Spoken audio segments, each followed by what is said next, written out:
আসসালামু আলাইকুম ওয়া রাহমাতুল্লাহি ওয়া বারাকাতুহু। প্রিয় সম্মানিত ভিউয়ার্স, সবাই কেমন আছেন? আশা করি সবাই ভালো আছেন।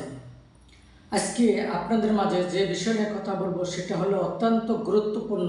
যারা মালয়েশিয়াতে বসবাস করছেন এই মুহূর্তে, যেহেতু মালয়েশিয়াতে প্রত্যেকটা জায়গাতে অপরাসি দিচ্ছে, এই কারণে আমাদের বাংলাদেশি প্রবাসীরা কোনো দোকানপাটে যায় আপনারা অযথা আড্ডা দিবেন না। যেহেতু এটা বাংলাদেশ না, এটা মালয়েশিয়া।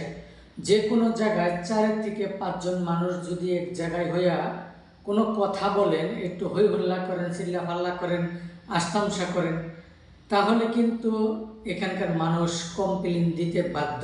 যেহেতু মালয়েশিয়াতে হাসি তামাশা এটা কখনোই তারা পছন্দ করে না। এক জায়গায় 4-5 জন মিলে যে আড্ডা দিবেন সেটাও তারা কিন্তু পছন্দ করে না। এই কারণে আপনারা কোনো জায়গায় জটলা পাকাবেন না, কোনো বাংলা দোকানে যাইয়া সেখানে আড্ডা দিবেন না। অযথা আপনার যদি প্রয়োজন না থাকে, আমি মনে করি যে কোনো বাংলা দোকানে না যাওয়াটাই ভালো। যেহেতু সেখানে বাংলা দোকানে সবচেয়ে পুলিশের আনাগোনা বেশিরভাগ থাকে। যদি আপনি অবৈধ থাকেন তাহলে আপনি 100% ওইদিকে যাওয়ারই দরকার নাই। যেহেতু মালয়েশিয়াতে এখন কঠোর অবস্থা, এখন মালয়েশিয়াতে অবৈধ কর্মীকে প্রচুর পরিমাণ আটক করতেছে।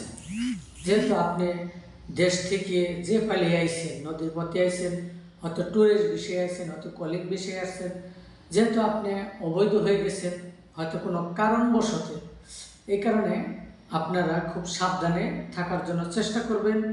যেহেতু মালয়েশিয়াতে এখন চতুর্দিকে অপরাধ পরিচালনা করতেছে এবং এই মুহূর্তে মালয়েশিয়া থেকে বাংলাদেশে যাওয়ার জন্য মালয়েশিয়া ইমিগ্রেশন থেকে একটা পাস দিয়ে দিছে যে 500 টাকা জরিমানা দিলেই আপনি দেশে যেতে পারবেন। অবৈধ আছেন এই মুহূর্তে দেশে যেতে পারবেন। সময়টাও কিন্তু বেঁধে দেওয়া হয়েছে। আগে এই গত মাসের এপ্রিল মাসের 30 তারিখ পর্যন্ত দেওয়া ছিল। এখন কিন্তু এই এপ্রিল মাস থেকে এখন মে মাস চলতেছে। এই মে মাস থেকে 2027 সালের মে মাসের 31 তারিখ পর্যন্ত কিন্তু আবার সময়টা বেঁধে দিয়েছে যে এই সময়ের ভিতরে 1 বছর ভিতরে আপনি অবৈধ থাকলেও আপনি দেশে যেতে পারবেন মাত্র 500 টাকা জরিমানা দিলেই। তাহলে সুযোগটা কিন্তু দিয়ে রাখছে, এদিকে কিন্তু অপরাধীও দিচ্ছে। এই কারণে আপনারা সবাই সাবধানে থাকার জন্য চেষ্টা করবেন। অবৈধ প্রবাসীরা যেখানেই যান না কেন কোনো জটলা পাকাবেন না, কোনো বাংলা দোকানে যাওয়ার দরকার নাই। যেহেতু আপনার নিজেরই ডকুমেন্ট নাই, ভিসা নাই, পাসপোর্ট নাই, পাসপোর্ট থাকলেও আপনার ভিসা নাই, এটাই কিন্তু আসলে সবাই একটু সাবধানে থাকার জন্য চেষ্টা করবেন। যাই হোক, আমি ভিডিওটা বেশি লম্বা করবো না। সবাই ভালো থাকবেন, সুস্থ থাকবেন। খুদা হাফেজ। আসসালামু আলাইকুম।